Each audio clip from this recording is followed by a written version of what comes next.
Halo Gadurs, apa kabar? Kita review Ford Everest Sport.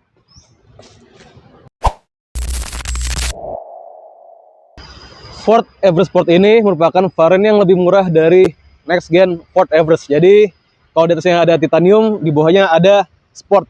Dan kehadiran Sport ini sebenarnya munculnya di belakangan dibandingkan titanium. Jadi kalau titanium itu udah ada dari 2023, ini baru hadir di kuartal kedua 2025. Jadi masih baru hitungannya ya. Nah, meskipun mobil ini sebenarnya adalah varian yang lebih murah, tapi secara tampilan atau secara tongkrongannya gitu ya, nggak kelihatan kayak varian murahnya. Kenapa? Karena dia ini punya beberapa detail hitam yang malah bikin tampilan jadi lebih sporty dan agresif. Beberapa yang hitam itu ada di grill, lalu di list bumper bawah, spion, pelek juga warna hitam, lalu di handle pintu, dan di belakang itu warna hitam juga ditulis pada tulisan atau font dari tipe sport. Nggak cuma karena punya beberapa list yang warna hitam, hal lain yang bikin Everest Sport ini jadi nggak terkesan varian murah adalah karena dia ini punya pilihan warna eksklusif. Ya, warna biru yang kayak sama kita ini memang cuma ada di varian sport. Jadi kalau misalkan pengen titanium udah pasti nggak ada pilihan warna biru. Jadi kalau mau warna biru di Everest pilihannya cuma ini. Kita beralih ke pelek. Ini juga yang bikin dia tetap terasa mahal. Karena peleknya ini secara desain sama persis kayak yang varian titanium. Ya memang beda cuma di warna doang. Kalau di titanium itu dia two tone, ini warnanya hitam. Sampai ke ukurannya pun juga sama kayak titanium, yakni di 20 inci dengan ban OEM dari Goodyear. Lanjut, kita akan bahas soal mesinnya. Ini boleh dibilang sebagai perbedaan terbesar antara Everest Sport dengan titanium. Tapi untuk buka cupnya kita nggak usah ke sana karena memang bukan di sana untuk bukanya. Buka kap mesin Everest ini adanya di sini, di bagian penumpang depan, terus di sini kita congkel, baru bisa kita buka. Ternyata dia ini kapnya belum pegas otomatis ya, jadi harus disanggah dulu. Ya kenapa dikasih itu ya yang otomatis, padahal kan ini cukup berat kapnya. Nah ini dia mesin dari next gen Ford Everest Sport. Secara kubikasi dia ini sama kayak yang titanium, ya ini cuma 2000 cc diesel. Tapi kalau yang titanium itu punya dua turbo atau biturbo, ini cuma single turbo. Ya makanya dia ini punya blok mesin yang lebih ringkas ya dibandingkan sama titanium. Karena cuma punya satu turbo, otomatis secara performa di bawahnya dari titanium, dan bedanya lumayan jauh ya. Kalau yang titanium itu tenaga bisa sampai 211 daya kuda, ini cuma 168 daya kuda. Torsi pun juga bedanya lumayan. Kalau yang mahalnya itu atau titanium bisa 500 Nm, ini cuma 405 Nm. Gearbox juga bedanya berasa nih bedanya. Kalau yang di atas itu ada 10 speed, ini gearboxnya cuma 6 percepatan. Penggerak ini hanya roda belakang. Kalau secara akomodasi udah pasti nggak ada beda sama varian yang titanium. Jadi di sini kita membahas apa yang kita dapat di Everest Sport untuk penumpang belakangnya. Kalau untuk di sini ini ada untuk pengaturan AC belakang, dan di bawah ini ada dua buah slot charging, satu Type A, satu Type C. Jadi cukup fleksibel ya. Tergantung kita punya kabel yang mana bisa dicolok situ. Lalu ini ada armrest yang di bagian tengahnya juga ada dua buah cup holder. Ngomong cup holder, juga di bagian pintu masing-masing ada cup holder ya. Jadi untuk praktisan ini lumayan.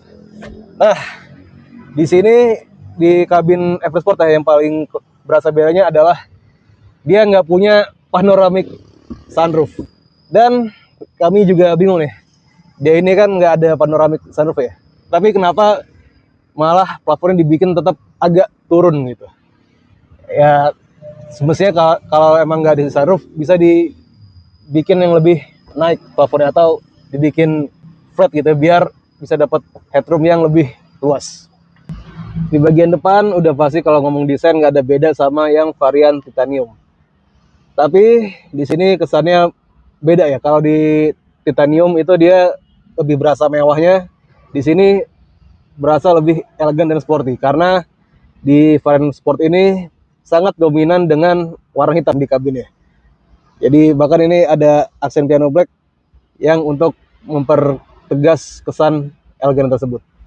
Cuma di sini juga untuk menjaga kesan mewah itu tetap diberikan wood panel di dashboard dan di door trim. Walaupun emang untuk wood panel cuma sedikit ya adanya.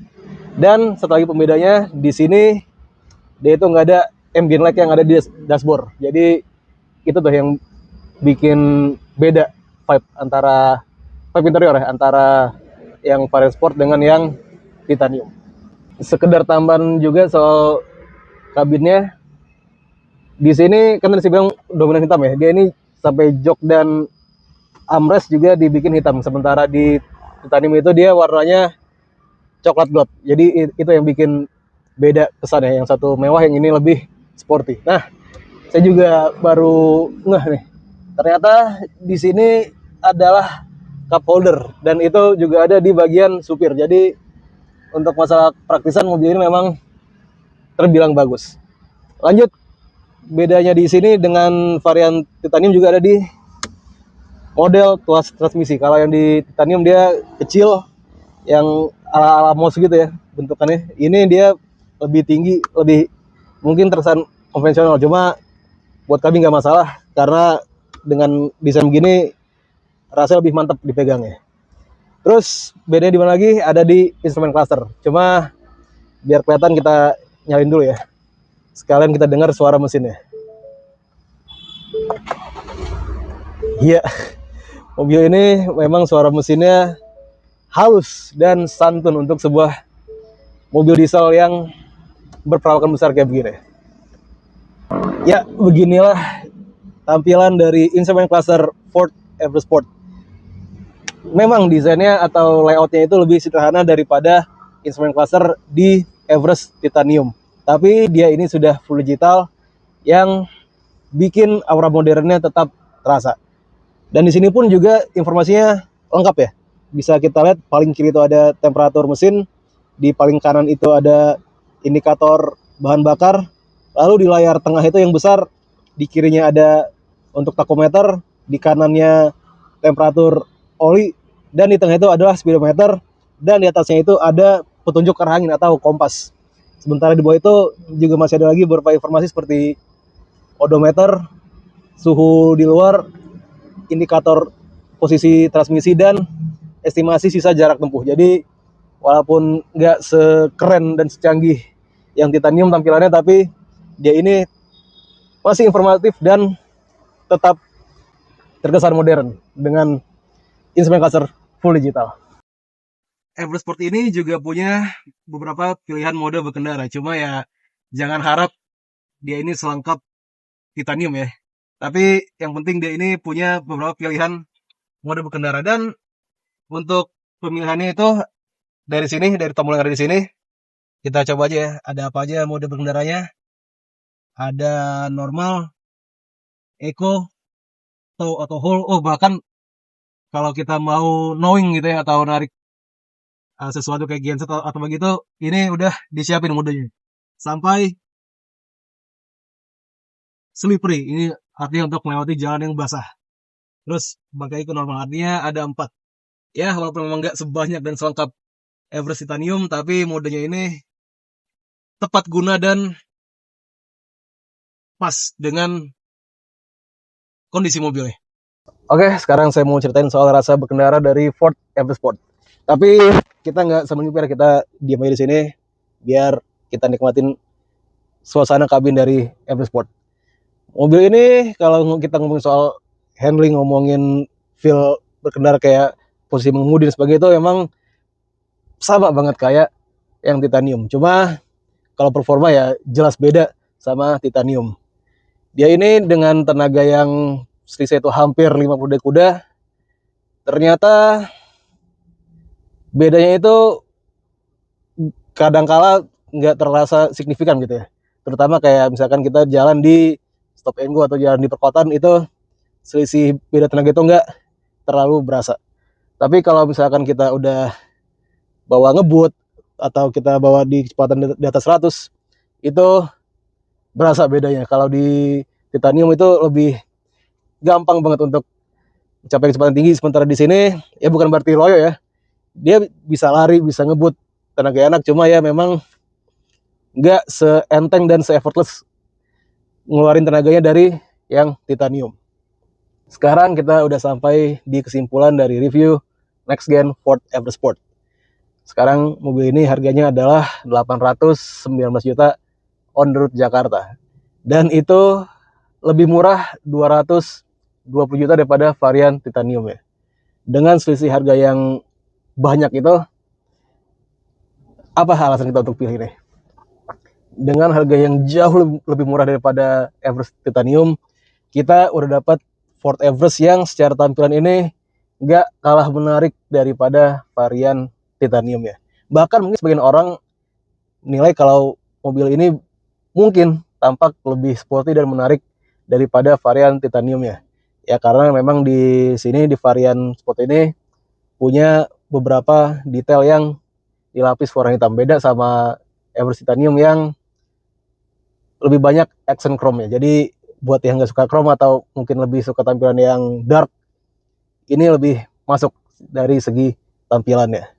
Soal fitur, memang Everest Sport ini nggak selengkap yang varian titanium ya. Sebut saja dia nggak punya panoramic sunroof dan instrument cluster yang nggak sekeren varian titanium tampilannya, serta pilihan mode berkendara yang nggak selengkap varian titanium. Tapi untuk fitur basic aja sebenarnya udah cukup untuk mobil seperti ini. Nah, terus untuk mesinnya atau performanya memang gak sesuperior dan sehebat varian titanium.